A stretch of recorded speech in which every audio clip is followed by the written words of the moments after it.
Le Français, âgé de 31 ans, quitte le club londonien avec pour objectif de consolider sa place en équipe de France pour le mondial en Russie. C'est une page qui se tourne et un gros pari pour l'ex-gunner, âgé de 31 ans. Le grand barbu est peu utilisé à Arsenal et a senti que son sort risquait d'empirer encore avec l'arrivée du Gabonais Pierre-Emerick Aubameyang. Le longiligne attaquant a beau être performant en bleu et jouir de la confiance de Didier Deschamps, il sait parfaitement que le sélectionneur français est un pragmatique, et ne peut se satisfaire de voir son avant-centre sur le banc, alors que la concurrence est vive en attaque et que les petits jeunes sont brillants, Kylian Mbappé en tête. Passé de Montpellier à Arsenal à l'été 2012, contre 12 millions d'euros, Giroud aura tout de même marqué 105 buts en 254 matchs avec le club anglais.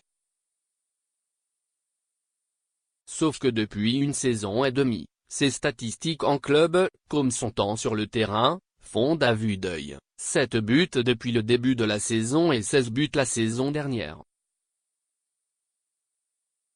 Sur l'exercice 2017-2018, il ne dispute que des bouts de rencontre, dans une équipe globalement décevante. Et la question de sa légitimité dans le 11 de départ de l'équipe de France risque de repointer le bout de son nez, alors que Giroud s'emploie match après match à faire oublier l'absence de Karim Benzema, mis à l'index depuis l'affaire du chantage à la sextape contre Mathieu Valbuena. Jusque-là, difficile de contester les performances de l'ancien Montpelliérain en équipe nationale. Avec 29 réalisations en 69 sélections, Giroud figure à la 7e place du classement des meilleurs buteurs de l'équipe de France. Il devance de peu Youri Djorkaeff, 28, et Karim Benzema, 27. Le natif de Chambéry a pour lui son registre particulier, son mètre 92 qui en fait un attaquant en pivot, spécialiste des remises de la tête, des déviations et du jeu de haut bout, ce qui s'avère souvent utile pour combiner avec Antoine Griezmann.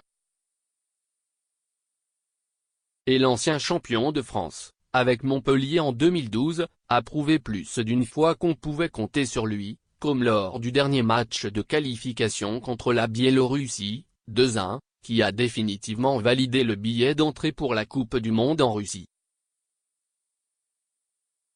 À Chelsea, il n'est pas sorti d'affaire, mais il fait au moins figure de deuxième choix derrière Alvaro Morata, plutôt que de troisième, à l'ombre d'Aubameyang et Lacazette à l'Emirates Stadium.